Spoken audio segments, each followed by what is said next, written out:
मैं हूं फातिमा और आप देख रहे हैं न्यूज़ एनएसओ इंडिया। कोरोना के बाद पोस्ट कोविड और डायबिटीज़ से जूझ रहे लोगों को अब म्यूकोरमाइकोसिस जैसी बीमारियों का भी खतरा ज़्यादा देखने को मिल रहा है। ये म्यूकोरमाइकोसिस एक फंगल इन्फेक्शन है जो नाक से आँख और दिमाग में जाकर मरीज़ की जान भी ले सकता है। तो आजकल कोविड के साथ साथ म्यूकोरमाइकोसिस जो बोलते हैं यानी काला फंगस वो बहुत बढ़ गया है। नाक में से ये फंगस साइनसेस में जाता है और फिर आँख के पीछे जा कर के ब्रेन में भी जा सकता है।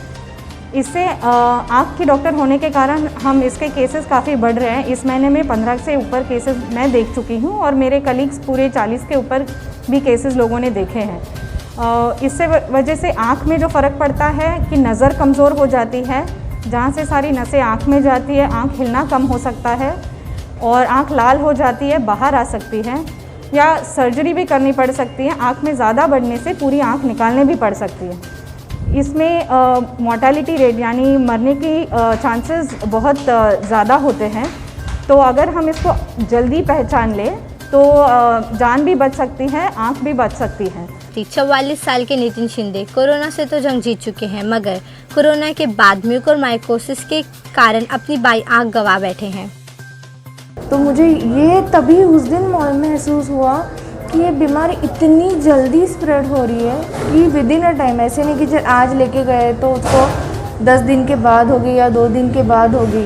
मैं पहले दूसरे दिन से भाग रही हूँ तो भी चौथे दिन तक या तीसरे दिन तक मेरे पति की हालत इतनी बेकार हो गई कि उनके मुंह से और इससे से खून आने लगा। इस बीमारी को ब्लैक फंगस भी कहते हैं। नाक से शुरू होकर आँख और दिमाग तक फैलती है। हिंदुस्तान के कई अस्पतालों में इस बीमारी के कई सारे केसेस आना शुरू हो गए हैं। मुंबई के साइन अस्पताल में बीते महीने में ब्लैक फंगस के 30 मरीज देखे गए हैं। 6 की मौत हुई और 11 मरीजों की एक आँख निकालनी पड़ी और एक 47 साल के मरीज़ की दोनों आँख निकालनी पड़ी। अब ये जो फंगस है ये आम इस ज़िंदगी में मिट्टी में, हवा में, लोगों के नाकों में भी पाया जाता है, लेकिन इसमें लोगों की इम्यूनिटी अच्छी होती है तो ये फंगस बीमारी नहीं फैला सकता।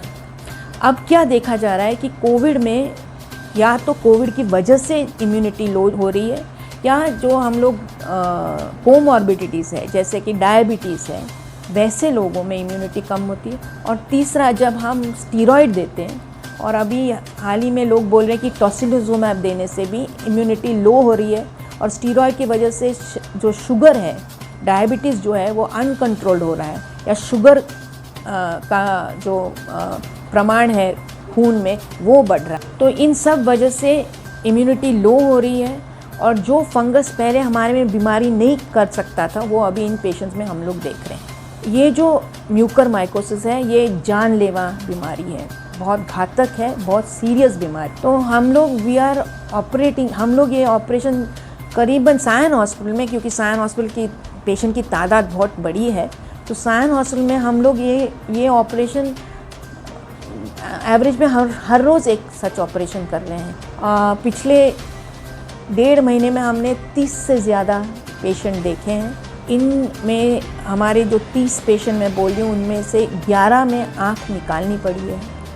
एक यंग पेशेंट 47 ईयर्स ओल्ड की पेशेंट, उसकी दोनों आँख निकालनी पड़ी क्योंकि दोनों आँखों में ये इन्फेक्शन हुआ था। और हमारे यहाँ इन 30 पेशेंट में से 6 पेशेंट हम बचा नहीं पाए। तो इसकी जो एक्चुअल मॉर्टेलिटी जो है, जो हम बोलते हैं कि जिसमें इन परसेंटेज में अगर बोलें तो इसकी मॉर्टेलिटी कहीं भी दुनिया में 50% है, यानी 10 में से 5 पेशेंट इसको हम लोग बचा नहीं सकते अगर ये बीमारी बहुत फैली हुई है। डॉक्टर बताते हैं कि कोरोना से बचाने वाली दवा स्टेरॉइड जैसे हैवी डोज देने से इम्यूनिटी कम होना या फिर शुगर लेवल हाई होने से कई पोस्ट कोविड मरीजों में ये बीमारी अपना घर बना रही है।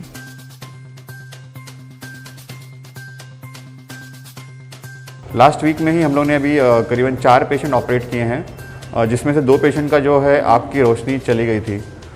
इसमें हम लोगों ने देखा है कि जब पेशेंट डायबिटिक होते हैं इनका इम्यूनिटी थोड़ा डाउन होता है, प्लस ये लोग स्टेरॉइड्स पे होते हैं high dose. Actually proper guideline नहीं होने की वजह से पेशेंट घर पे खुद से ही स्टेरॉइड चालू कर देते हैं और ऐसा देखा गया है कि ये स्टेरॉइड जो है और इवन डायबिटीज़ पेशेंट का इम्यूनिटी कम कर देता है, इससे ये फंगल इन्फेक्शन ज़्यादा हो रहा है। ये स्टार्ट होता है नाक से, नाक के बाद धीरे धीरे आँख में फैलता है। तो आँख में जब फैल जाएगा तो आँख की रोशनी, आँख लाल होना, आँख में सूजन होना, आँख के आजू बाजू सूजन होना, और एकदम एंड में ये ब्रेन में पहुंच जाता है। तो जैसे ही ब्रेन में पहुंचता है पेशेंट का मोर्टेलिटी रेट 80% तक हो सकता है।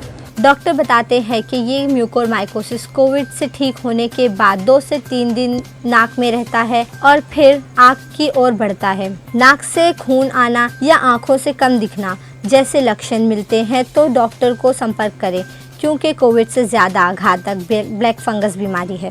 ये फंगस जो है इसको ब्लैक फंगस बोलते हैं। म्यूकोरमाइकोसिस जो है इसको ब्लैक फंगस के नाम से भी दिखाया जाता है। ब्लैक फंगस इसके लिए क्योंकि उसका अपीयरेंस जो है ब्लैक दिखता है।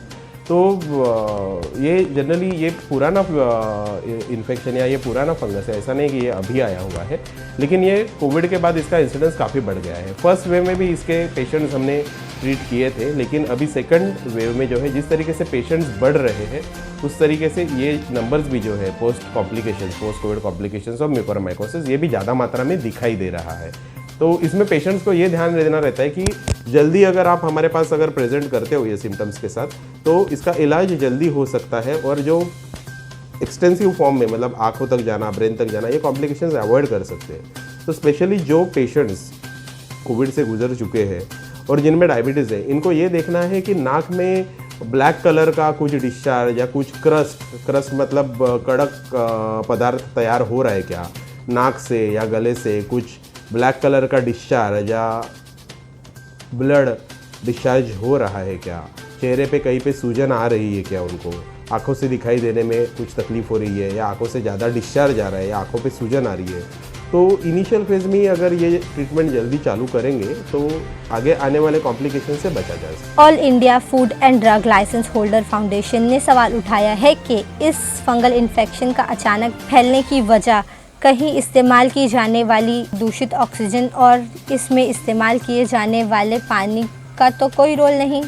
और लोग ओवर द काउंटर मेड्रोल 16 मिलीग्राम दिन में 3-3 बार ये मंगवाते हैं। कोई भी घर पे शुगर मॉनिटर नहीं करता है और उनका ब्लड शुगर लेवल अनकंट्रोल होने लगता है और फंगल इन्फेक्शन होने लगता है। दूसरा जो एक तकलीफ जो हमने देखा है, ऑक्सीजन कॉन्सेंट्रेटर, इतने सारे समाज सेवी आ गए कि ऑक्सीजन कॉन्सेंट्रेटर बांटे जा रहे हैं। कोई भी स्टेरिलाइजेशन टेक्निक का यूज़ नहीं कर रहा, स्टेरिलाइज कर नहीं रहा है और वो बांटे जा रहे हैं।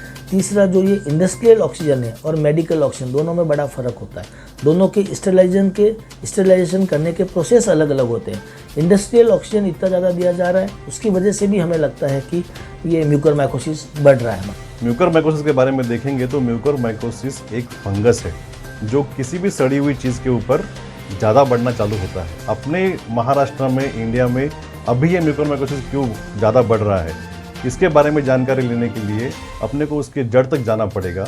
जो ये सब चीज़ें हैं ये सेकेंडरी फैक्टर्स है, अपन वो वायरस को मिस कर रहे हैं क्योंकि वायरस एक है जो खुद चेंज हो रहा है। तो उसके वजह से बॉडी में भी जो नेक्रोसिस है वो अलग अलग टाइप के नेक्रोसिस अलग अलग जगह पे देखे जा रहे हैं। जब बॉडी में नेक्रोसिस हो रही है तो उसके ऊपर फंगस आ सकता है और वो फंगस ये म्यूकर है। अभी रहा सवाल ऑक्सीजन का, डिस्टिल वाटर का, ये भी फैक्टर है कि जिसमें ये फंगस बढ़ता है। अपन वायरस को कंट्रोल नहीं कर सकते हैं, उसका जो कंटामिनेशन है या उसका जो चेंज है वो नहीं रोक सकते हैं। तो अपने लिए ज़रूरी है कि ये ऑक्सीजन की कंटामिनेशन रोके। 63 साल के ये हैं किशोर पंजाबी, जो कोविड से 10 दिनों बाद ठीक होने के बाद म्यूकोरमाइकोसिस की चपेट में आ गए। इस खतरनाक बीमारी से लड़ने में इनकी दाहिनी आंख निकालनी पड़ी। म्यूकोरमाइकोसिस की जंग में जीत हासिल करने के बाद अब ये अपने घर की तरफ जा रहे हैं। मेरे फादर है किशोर पंजाबी, उनको म्यूक्रो आफ्टर कोविड हो गया था, उनकी एक राइट आई चली गई है। अभी जो आपने देखा ये पेशेंट किशोर पंजाबी, इनका उम्र 60 साल है। उनको पोस्ट कोविड एक 10 दिन के अंदर उनको आँख के ऊपर स्वेलिंग आने चालू हो गई और डायबिटीज़ का शुगर भी काफ़ी ऊपर नीचे हो रहा था। तो उनको सावला हॉस्पिटल में एडमिट किया था। जब हमको कॉल दिया तब इनकी आँखों की मूवमेंट पूरी बंद हो गई थी, एक साइड की दिखना बंद हो गया था एक साइड से, और स्वेलिंग ज़्यादा आ गई थी पूरा ये आँख और उसके गाल के बाजू में। तो जब हमने उसको रात को देखा अराउंड 8 या 11 बजे देखा उनको, मैंने नाक में दूरबीन तपास करी तो उसमें पूरा ब्लैक फंगस दिखा। इमीडिएटली डिसीजन लिया पेशेंट के लीडर से बात करके कि इनका ऑपरेशन कल दोपहर को 12 बजे प्लान करना पड़ेगा ही। ऑपरेशन के 2 घंटा पहले हम हमेशा एमआरआई करते हैं ताकि एमआरआई में उसका एग्जैक्ट कितना ऑर्गन तक गया है इसके बारे में जानकारी मिलती है। ऑफ्थेल्मिक सर्जन डॉक्टर आकाश नायर, उन्होंने पेशेंट को देखा, उसका विजन कंप्लीट लॉस है वो बाजू का और आँख के अंदर फंगस है, ये हमने एमआरआई पे भी कंफर्म किया और फिर आँख निकालने का और वो बाजू का साइनस का पूरा ऑपरेशन करने का डिसीजन लिया। म्यूकोरमाइकोसिस ब्लैक फंगस जैसी बीमारी से हम सबको बचना चाहिए। प्रशासन के दिए गए निर्देशों का पालन करें, खुद भी सुरक्षित रहें और अपने परिवार को भी सुरक्षित करें। आज तक के लिए इतना ही। देश विदेश की खबरों के लिए देखते रहें न्यूज़ NSO इंडिया।